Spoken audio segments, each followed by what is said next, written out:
guys, I'm Eric Goldman, managing editor at Fandom, and welcome to the Comic-Con at Home panel for the 100. I had the pleasure of moderating the first ever panel for the 100 7 years ago, and it is an honor to be able to do this panel as they go into their final episodes. So let's get to it and bring on our panelists. She plays Octavia Blake. Please welcome Marie Abderopoulos. Hey there, Marie. How's it going? It's going great. I've become a professional gardener, and I'm getting used to isolation like my character has this season. Nice. Art imitates life. Right. She plays Raven Reyes. Hello there, Lindsay Morgan. He plays John Murphy. Let's welcome Richard Harmon. Hello, Hi. Richard. She plays Eka. Welcome, Tassia Tellis. Hello. Hello there. He plays Jordan Green. Hi there, Shannon Cook. Hey. Hello. Now, he used to play Russell. This time, he's playing Shade Haida. Things change a lot on the 100. Hello to J.R. Bourne. Hey, guys. And she plays Hope Dioza. Welcome, Shelby Flannery. What's up?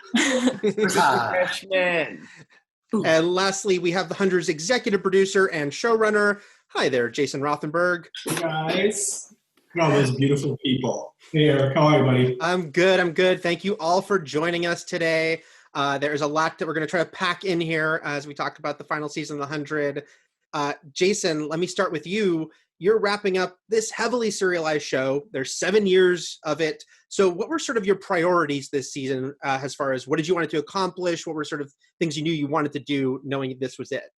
Well, I mean, we definitely started the season wanting to kind of make sure that we didn't leave anything on the field, meaning there were certain unanswered questions over the seasons that we wanted to answer. And since I know people are seeing this after, I think, the first maybe 10 episodes have aired, you already have seen the prequel, so you know that that episode kind of fills in a lot of blanks. Why was the bunker empty when they opened it in season 4? Just being, one sort of question that I always had that we needed to answer this year.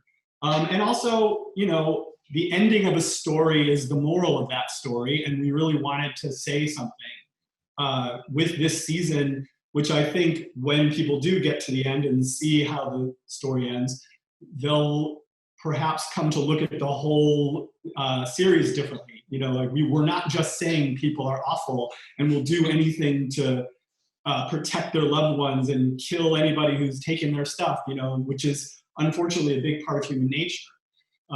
We're kind of making more of a statement about that without getting into too many details because I don't want to ruin it. Look, characters change a lot on 100, as I was mentioning a little bit in the intros, but I feel like no one's changed more than Octavia.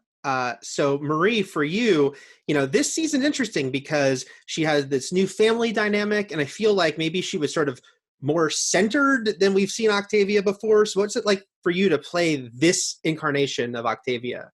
It was a pleasure for me to play Octavia again because she's always changing her dynamics every single year. But this year, because, we've seen her become a warrior and she was off the walls a bunch of times and then she was trying to figure out who her family was. And this year it was really cool to play a very nurturing, self-actualized version of herself because it's something we can all relate to right now. Being in isolation, they're on Skyring.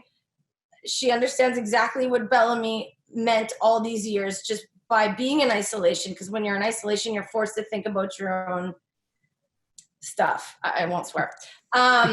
So, and then of course, then there's Hope, lovely Shelby, and making this new makeshift family. And actually she gets to utilize the tools that Bellamy taught her to parent. So I thought that was a really nice, softer version that we haven't seen before of Octavia. I'm training so I can help you save your brother. My brother doesn't even know I'm gone yet. 6 years for us is like a blink of an eye where he is. That means we have time for you to make me like you. Now, meanwhile, Raven, she had some dark stuff to deal with this season. She's been this great character as far as like helping them out at the, she comes through with a lot of solutions for them. But this season, she had to kind of face a gauntlet that a lot of other characters have had to do of making a terrible, terrible choice. Lindsay, you had a great scene with Raven and Clark where they kind of talked about this.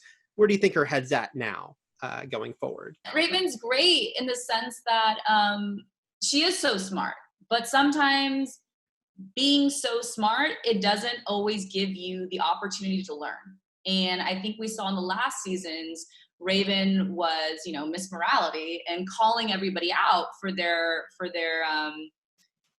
and judging them and judging people unjustly so because she hadn't been in their situation. So now that she's had to make these impossible choices that we've seen Bellamy and Clark and Octavia and everyone of the 100 has really made, Raven gets a taste of the gray, as one of the lines said, the world of gray that Richard said so beautifully. When she added a "the" in that line. The what? The world of gray? Sorry, Jason. I don't remember Richard's line. No, Richard on camera in the episode added a "the" that wasn't in the script, is what I'm saying. Yeah. Oh, okay. Let him know now. It was great. No, I remember messing it up on the day constantly. Anyways, this is my question, guys. No, but basically, she had that beautiful scene with Clark where I was really happy because it gave her a chance to tell Clark, I understand you now, and in a new way I've never been able to before, and I'm sorry. So it's been a big lesson for Raven, big learning for her. And then meanwhile, we've got Murphy, who he's certainly changed from what we met, but it's been really interesting because even that he's done sort of more heroic things, that self-preservation instinct is always there. There's always kind of this push-pull, but it feels like maybe he's kind of gone to a place where he's more embracing that heroic side. What do you think, Richard? Well, yeah, I think, there's been a lot of wrinkles added this season that I don't think Murphy saw coming, which was kind of the pleasure of playing him this season is him falling ass backwards into a leadership role, which is something that I haven't been able to do with him yet, which I've always kind of been curious is what he would be like, which is obviously, first and foremost, is reluctant. He's a reluctant leader, undoubtedly. But the others better come back soon because I'm getting tired of being the hero. But then as time kind of goes on, I think you kind of see him start to almost care about what happens to these people that he didn't even know at the beginning of the season, and these people he's leading. And so that was kind of the pleasure of it. So yeah, I think he has changed in a lot of ways. He's still that same old Murphy down inside, and I think we have to kind of wait and find out as everything's wrapping up to see, where his allegiances to himself and everyone else kind of really lie. Tassia, what can you say about Echo as she moves forward, having sort of experienced something like this for the first time? Yeah, I mean, I think it definitely is triggering for her to go through something where she loses the one person she's allowed herself to, really love and open herself up to. Bellamy means everything to her, and she's, a very loyal character. If you're in her family, I mean, the thing with Orlando that was upsetting for her, not only, Hope and Gabriel, was that she loved Orlando as well, but the choice came down to Bellamy or my new friend Orlando, who might ruin this whole big plan of us going to Bordeaux because of his, former ties and relationships there. 2.5 minutes to spare. It's time to go. No. He knew that girl. Trained her, I'm guessing. How many more people will he know on the other side? I have to save Bellamy. And her big challenge this season is figuring out who she is without someone to follow, without, being the right hand to somebody. And that's a scary thing, I think, because Echo is she's such a highly skilled, trained killer. So we'll see what happens there. And then you make friends with the girl you chucked off a cliff. It's like the best. We high-fived a couple times. We cuddled. Yes. With a little spoon. Toss really, there were some big changes that happened last minute this season as we started to make the season. And a lot of responsibility fell on Toss to be able to really do more than we've ever asked her to do before. And she crushed it. Like, she was just so dialed in from day one. I was really proud of you all season, Toss. And so thank you for that, for sure. Thank you. I think if you can't bond with the person who pushed you off the cliff, who can you bond with? I mean, One of the As the saying goes. Shannon, we got to know Jordan last season, but I really like this season, sort of seeing him on this mission with Clark's group, the planet hopping, and also getting to see him sort of bounce off some different characters. Are you enjoying that? And getting to see what is his dynamic like with these different people? Yeah, it's been very exciting to see how Jordan's going to now align this season after coming off of the ship and going through a few things in season 5. I've almost sometimes compared him to the journey of the spirit. Like, he came from a very balanced environment of love and then has decided to propel himself into a different circumstance of, I guess, testing his experience with, more primitive temptations of the flesh, existence of being in a human body, actually being human instead of being in a perfect environment.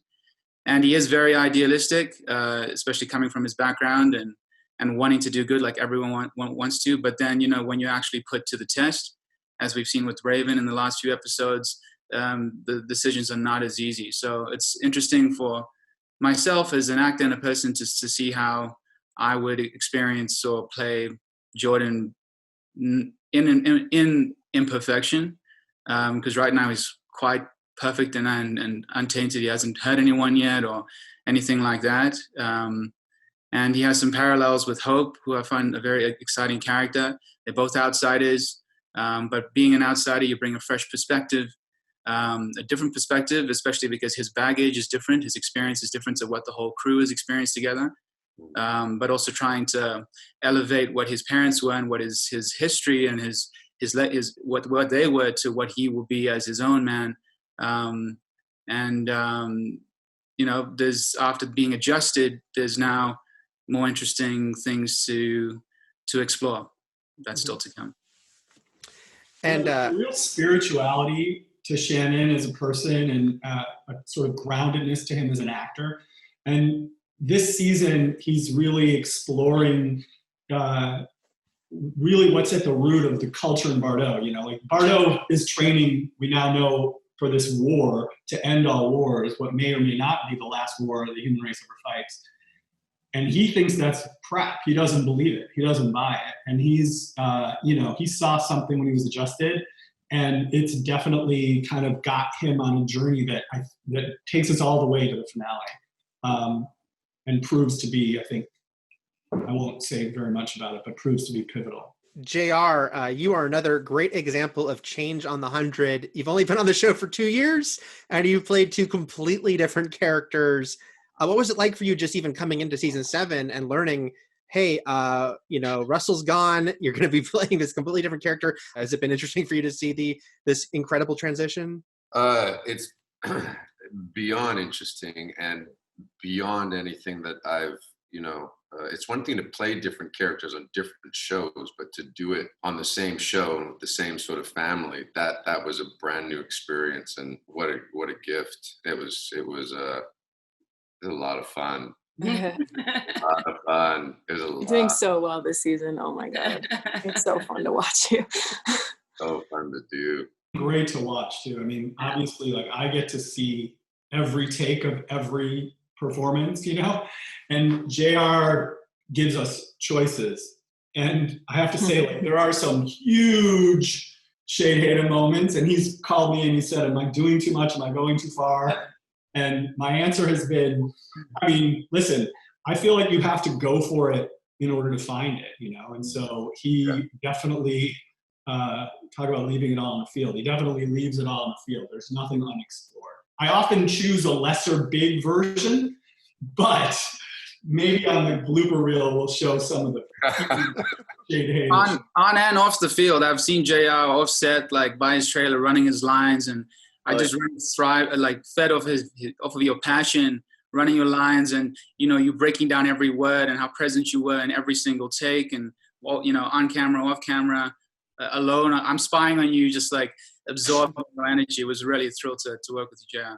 You guys try directing him. I mean, it's it's amazing. You can play with all the gears of the Ferrari.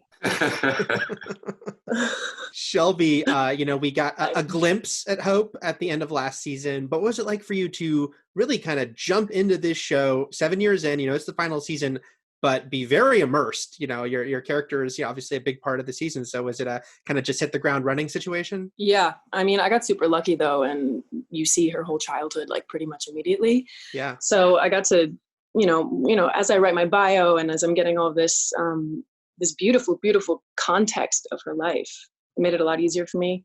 Like Jason said, everything kind of shifted right away, so that was also a challenge. But I mean, an amazing acting exercise. Yeah, I mean, immerse is what you have to do, right? Like you have to throw yourself in 100% in order to find the magic. And the cast made it a lot easier on me because they're all incredibly accepting and loving, as you see. So yeah. Shelby, can I just say, Shelby, this was your first job, right? Out of drama school? Yes. Yeah. And so last season on her first day, it was our last day of shooting. It was the scene where she shows up and stabs Octavia. She's here.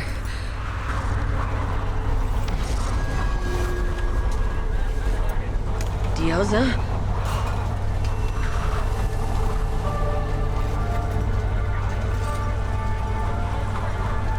Hope. I couldn't get out of it. He has my mother. I'm so sorry, Octavia.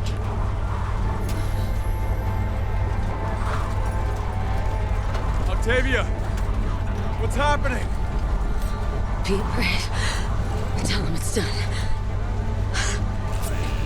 Knife! Oh, no. Find me.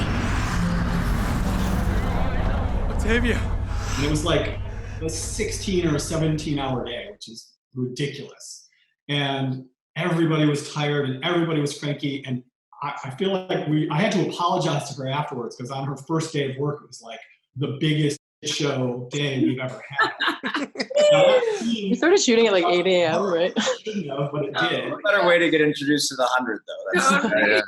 That's all in. But anyway, so I didn't really know how good she was going to be. I mean, I thought her auditions were great and she was really good in that scene, but it was like not a real good yardstick for what was going to be a very, very crucial role. And I have to say, like, you're such an interesting actor, and I feel like it feels like you've been doing this for forever, really. So totally. You also saved our assets in just sort of showing up and being able to carry as much material as we gave you this year. You made it very easy to love you, pal. I'm gonna cry. Yeah, you guys referencing, obviously, you're on set, things are changing, and you film episodes out of order anyway. But this season has definitely been interesting to track as far as some of the not time travel, but jumping sort of back and forth chronologically, sort of seeing what happened. We jump a few weeks back, a few months back. So for all the cast, but mostly Marie, Tassia, and Shelby, because it's your characters a lot, has it been a little confusing at times to kind of chart? I mean, the hair made it easier. The hair, that's true. Whenever I forgot what time zone, I'm like, what do I have on my head? Like, oh yeah, okay.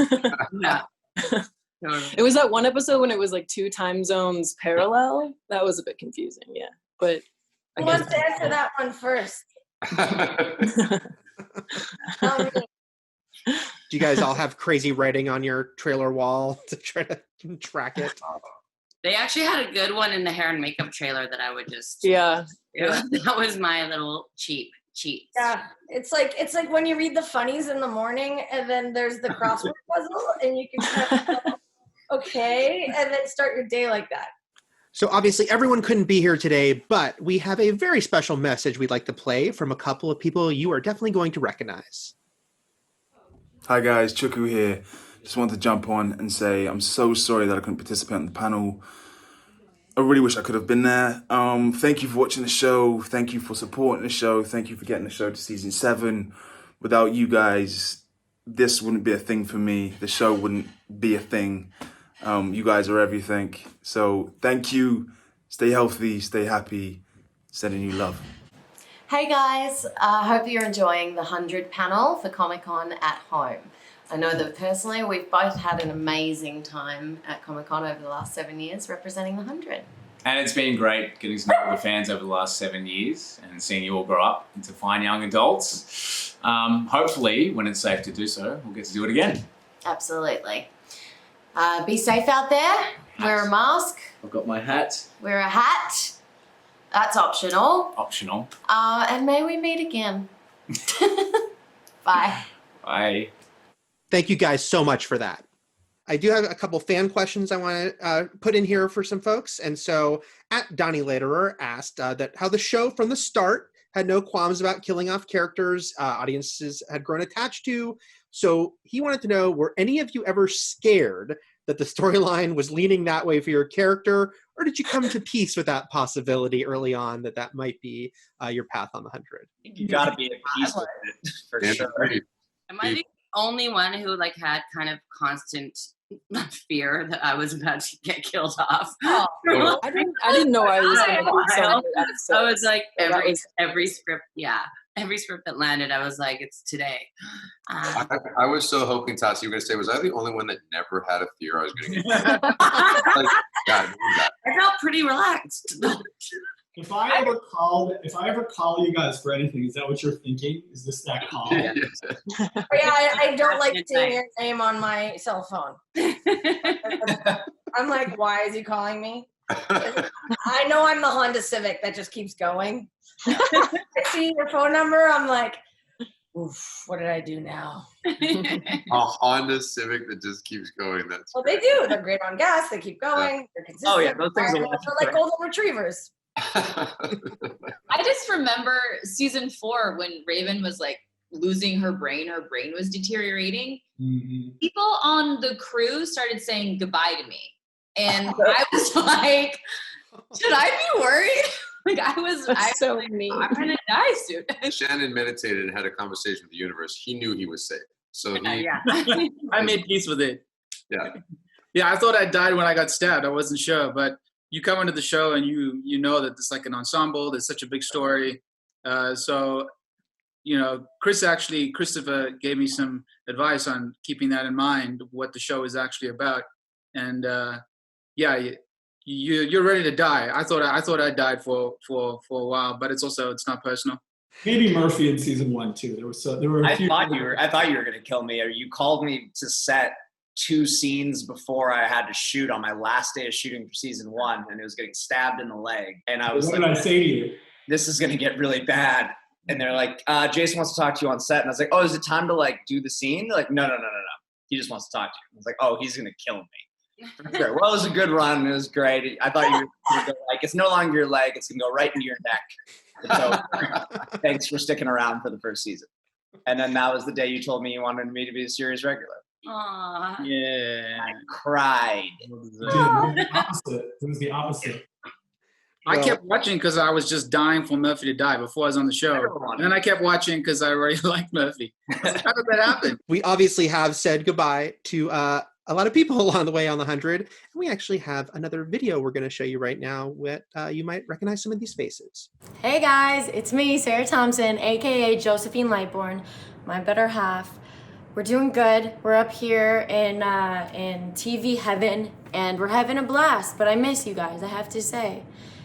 I'm here to say thank you from the bottom of my heart. Thank you for all your love and support, not only for my character, but for me. Some of the people that I've met in this process, I have no words. I'm just so grateful that you guys exist, and I couldn't be happier to be a part of it. And I thank you. Thank you, and may we meet again. Hey, it's Sinclair here. Just giving a shout out to all the fans. Thanks for all your support. Well, Sinclair met an early demise. At least he got a first name eventually, posthumously. And now, may we meet again. 1, 2, 3, grounder!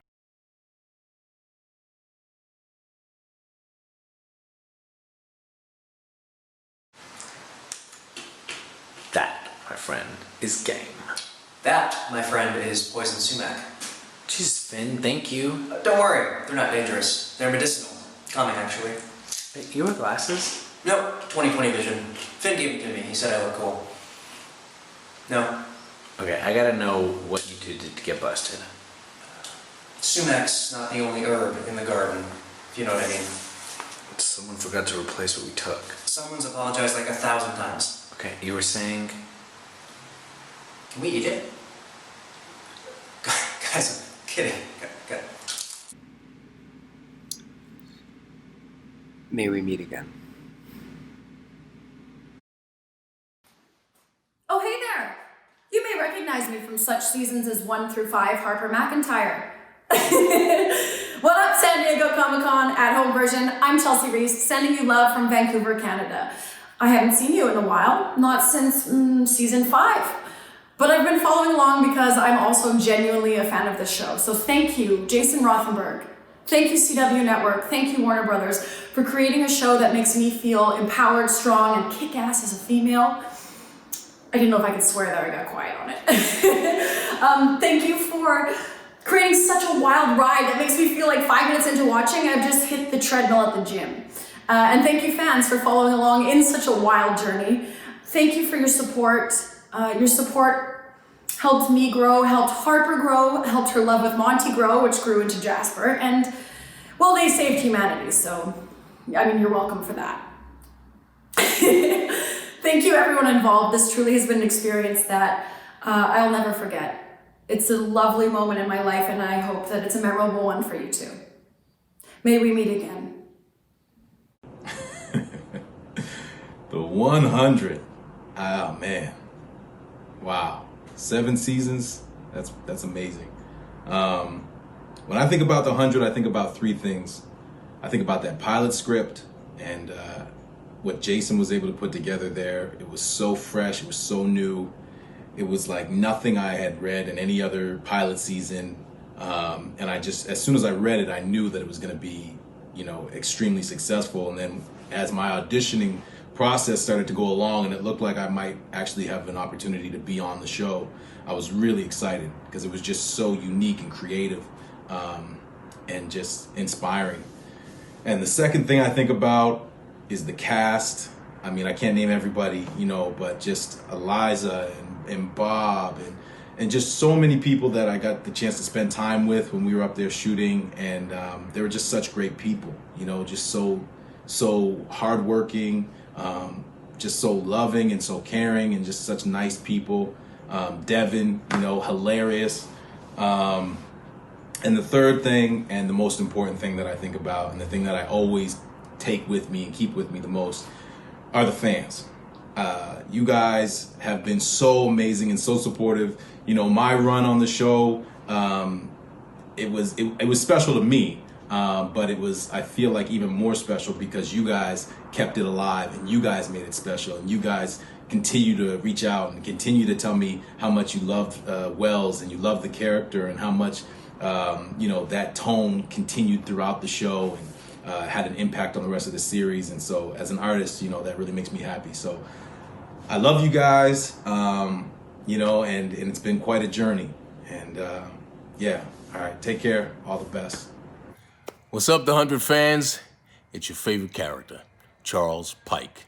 Don't try to deny it. We all know deep down inside, there's love for Pike. Listen, I just want to say quickly, thank you to Jason and for the writers for creating what I thought was an invigorating, electrifying, and layered character. I loved playing Charles Pike. I loved it. I really did. I love the cast. Many of you know some of them are very close friends of mine. The crew was awesome. I love Vancouver. Very professional up there. I'd work there anytime. And I want to thank you, the fans, for your passionate following of the show.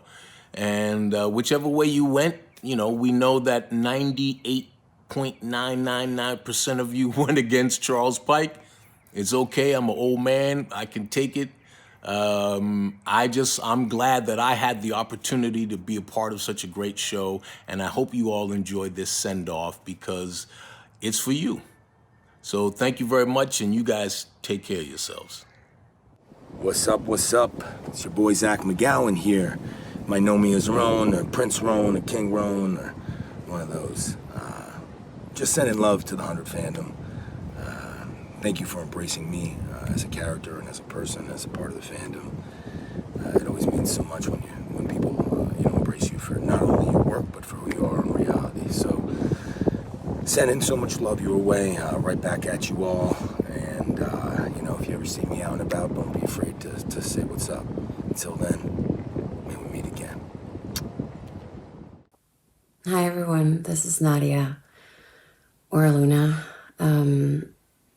I want to thank you from the bottom of my heart for being such outstanding, amazing, supportive fans. And I miss you all, and I hope I'll see you all again. I'm so grateful for you. You taught me so much, and I love you all so freaking much. And thank you guys. May we meet again. Hello, fans of the 100. I give you this message and a bit of a melancholy stage. It's been 7 seasons, 7 years. And I have to say that the 5 seasons that I contributed to that show in the portrayal of Jaha was probably one of the most giving and unforgiving challenges that I could have ever had as an artist. It's a wonderful treatise on what human beings can do, the hard decisions that have to be made to survive as humankind. I like to think that we were ahead of the curve in making statements on how we can survive and move forward and do what we do best. And that is to find love, to find the common ground, and to move forward. And we did that. I'm proud of that. And I'd just like to say, may we meet again. Love you. Thank you all for all the support. Ciao. Hi everyone, it's Alicia. We've all gone through a lot with this show, and I'm sad that it's coming to an end. This was such a hugely important part of my life, of my career, and so much of that is because of you guys. We couldn't have done this show without you. You're the most incredible fans, and I feel so honored to be a part of a show that was spearheaded with the most extraordinary, passionate, loyal, loving fans. I think this entire cast, the crew of the 100, has been the most extraordinary family. And they're the most talented, wonderful people. And we have the most talented, wonderful, beautiful fans. And although the show is coming to an end, I think we've all really shared something so special that is going to live on and on for a really long time. I just thank you so much for supporting me, and I feel very honored and grateful that I got to play Lexa. And although we went through a big journey with her, she lives on in you guys, and I'm forever grateful for that. So sending lots of love. Hope you're all staying safe, and may we meet again. Hi. Welcome to Comic-Con 2020. Doesn't get more sci-fi than this, does it? With any journey, let's start at the beginning. Brilliant visionary, Jason Rothenberg. That vision was translated to writers, equally as brilliant, who wrote words for an incredible cast, who took those words and brought them to life. Here's where you come in. You guys, you were able to hear what we were saying. You were able to relate to what we were saying. Biggest part of that, you were heard. We couldn't have done it without you.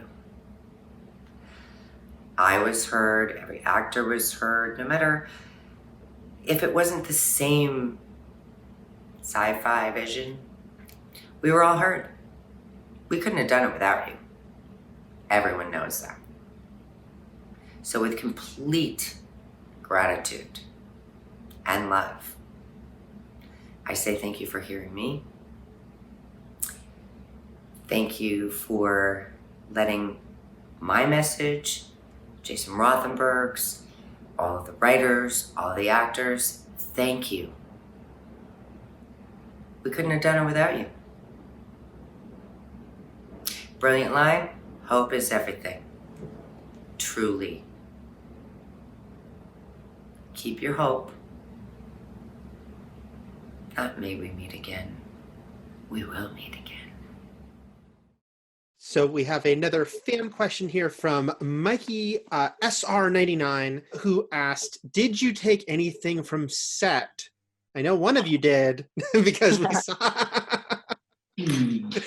Show us. There we go.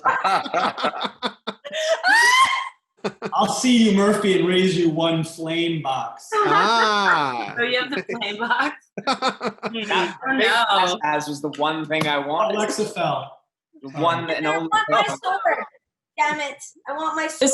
This is so lame, but I took a spoon. I think I have some other stuff. A spoon. Yeah. It was a wooden spoon that we ate jellyfish with. It was so cool. It was like handmade. It's a space spoon. First, I want this spoon. This spoon is mine. Eric, it's funny that question came up because right before we started, I moved recently here, and now I've got a yard, and as I'm sort of planning this yard, this is from last season, but Josie, who Miss Josie. one of our wardrobes. She the human being on but she took the shot from last season, and that was Russell Prime chilling, and I'm trying to find those chairs. So I'm googling Buddhist meditation. I'm googling the 100 Russell Prime lounge chair yard. That didn't work either. Yeah, right. I wish that I had stolen those. Yeah. I wish I had stolen those. Oh, you wanted those, man. Those stayed outside the entire season, no matter what. Yeah, those things are just pure mold at this point. You don't Yeah, want. they're stinky. Good point.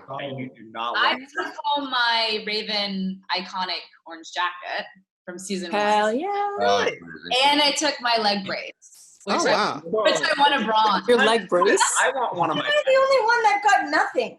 Right, gotta get you something. I did 100 episodes of the 100, and all I got was this T-shirt that I made myself. I have Echo jacket, but Yeah. I also went to get everybody's chair backs. So I have all of your chair backs. What? I'm so regretful for not grabbing that. Stealing stuff. Yeah. She'll sell them to you each. That's so It's you. your job. Give me my sword. I'm telling you now, and there's witnesses now. Richard, I never took that fly jacket. That Murphy. I mean, I could go looking for it. Okay. I'll come with you. I'm really I won't stop you. Ass, I think you have enough stuff. Probably like 12. For emotional support. So I have a funny question here from Ashmosis1 at Ashmosis1, who asks a question where I feel like the answer has to be no unless you're psychic, but I still kind of want to know your answer, which is, judging by your first day, did you think the story would become what it is today? Yes. I had no idea what was going on. 0% Can I get a hell no? Not even in my craziest no. There's never been a bigger no that I could give you in my life. No. We have another question here from at BTS Comics, who asked, what is your favorite thing to do on set while on break? Eat Nutella. Tassia's answer is eat Nutella. I'll let you guys answer for me because we don't know. Takes like scoops of Nutella, puts it in the cup. Nala was a puppy, so I just run back and try and make sure I walked her because I was worried she was going to wreck the trailer. I had like these grass patches that I brought in, and I was worried she would do something like pee or poop in the wrong place. But I'd bring like exercise bands and like a sword and things to practice like an instrument or martial arts or stretch, but I never did it. We used to sit in the sun and like chat to Richard. Richard's always outside entertaining people, having a chat and a cigarette. Yeah. See, that was what I was like, I can't really say mine. I don't want to influence the kids. Even when Richard JR and I would hug sometimes. Yep. I would hug back. Even when Richard wasn't, even if you were working at Dade, sometimes I'd just come out to check. Is he here? Yeah. I was always around. I'm going to go there later today. And JR, we know you like relaxing in those chairs. Yeah. Oh, we had a playground on Sanctum. We did the swing set. That was my fave, or the hammocks. That set was spectacular. Sanctum really was. You couldn't in sixth season. I think we all sort of felt that when we first walked on. It was like, oh yeah, this. So, guys, as we near the end here, I had a couple last group questions. Anyone jump in questions? First off, which is this show obviously has very, loving fans. People have really connected to these characters. What's that been like for you to interact with them and sort of see how much they have connected to these people through the years, or recently, if you joined the show more recently? It's a whole new world for me. Yeah, Shelby, how's it been for you? Yeah, that's what I was like, I want to hear it for you, Shelby, because you're the I don't even know what to say. I mean, it's. I thought it would be more overwhelming than it is, but because you want to be liked, and I just had no idea what it would be like to have this much attention. But it's all positive things, and the fans are so sweet. So I don't know. It's pretty great. Mm-hmm. There's something beautiful about. I mean, this ties into where we are in the world right now and what's going on. Yeah, I was gonna say that. Yeah, that made it easier for me to kind of. Yeah, our demographic, I believe, and it was is of the younger generation more so. I would say, right? Everybody would agree. Yeah. And they are the ones that have a lot more figured out than some others. So it's unbelievably positive. I think we all agree, right? Unbelievably positive, unbelievably loving. And the amazing thing is they see through all the crap that has been written for these characters over the 7 years and what it looks like dark and horrifying things to do. But Jason's always beautifully kind of done that yang to the yin, which is the love that's behind it and the struggle and the very human sort of thing that I think that the fans of the 100 absolutely relate to, and they see it in this world as well that's going on right now. I would say that myself and the writers, we are the lightning rods. They get all the love they deserve, and we take we will take the blame for the things that people maybe aren't as happy about sometimes. So my Twitter feed is not always in love like theirs is. I will say though that it was interesting when we first made it, because especially in season 1, because it was kind of like, at least for me, it was my first big like primetime show, and I didn't really know what it was going to be like or what it was going to look like. And then it came out and we got such this really great response in the sense of we were doing something really new. And then we started doing like the fan conventions, which is a whole nother world in itself, where we actually got to meet people that saw it. And it's crazy because when you're on set and you're filming, you're kind of in a bubble. Like, crew watches you, or you have your castmates, everyone knows you and they're seeing what you're making. Like, it's like you're watching the sausage get made. You're not really impressed by the sausage. You're like, this is it. Or like, we're just trying things out. And then when you get to meet people that it has impacted their lives in such a way to where they're so passionate about a story and about these characters and the people that make them and play it, it really was mind-blowing and really was like, wow, my art, Jason's art, all of our art has touched people's lives in significant ways. So it suddenly became more than just like, we're making a TV show. It was more like, we're creating art, and this art is like, I feel like when I portray and I act and portray Raven, I give a bit of my heart in that, because it's a bit of me in Raven. And when other people can accept that and accept you into their heart, it can be a really beautiful thing. So I'm really happy about the positive impact the show has made on a lot of people, and really empowered a lot of people, especially a lot of young girls out there. So I'm really proud of this show and this legacy that the 100 has created and is. Sometimes you get to meet people at the conventions, and they tell you their story of how they've dealt with, they've gone through sicknesses, or they've found their life partner through being in the fandom together. And then you get these stories, and you have to like walk away because you're suddenly crying, and you're supposed to be chatting to everyone all cheerfully, and it rocks you. It's a curveball. You also feel a bit weird taking all that love, because it's like, I didn't write this. It's a full show made by many people, a big cast, a crew that's there day and night. But you try and channel their story, or what they're going through, or who they are. And when you're doing these characters, you're channeling that story. A piece of you is in there, but you're also channeling something outside of yourself, above, below yourself, whatever it may be. But fandoms, I've gone through different shows like Degrassi, Carmilla, Shadowhunters. They have fandoms, and you experience them being there, and then them not being there, and then them being loving, and then them suddenly being very hateful, or seeing your cast have all these hateful words, and how they deal with that. And I admire a lot of the cast, seeing how they've dealt, and Jason, how they've dealt with the ups and downs of how people respond to things. And that's part of the courage of jumping into this sphere, I guess, is you have to be okay with being judged. You're liked or you're not liked. And sometimes we're really liked, but that can suddenly, this fine line between love and hate, suddenly people don't like you a lot. And there's a lot of pressure. So you just try and just stay in your own zone as to what you're doing and who you are, but it gets confusing. And then suddenly you're humbled by meeting these people at these conventions, and you get to touch. That's why I'm glad we're doing this, but it is really wonderful to get to connect with people in person. And it feels, just so you know, when we do meet you, we're trying to channel everything, but it's so fast. You're trying to get to chat to everyone. And I'm trying to give you, I don't know anything about you. I'm trying to I don't know you, but I'm trying to know you right now. But it is a special thing for us to get to chat to everyone. And we would, having been on some things that don't have a big support base, the show is completely different without the fandom, without the people sharing their relation, their experience, how they connect to the show.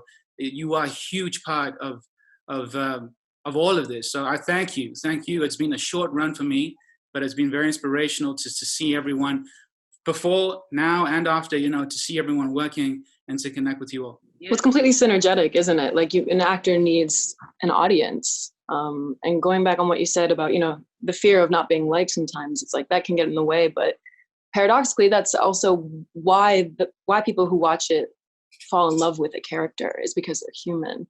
And it's a mirror, and they see, oh, they're flawed, and I still have an attraction to them for some reason. And there's like a sense of accepting of who you are when you see a life played out that you can relate to.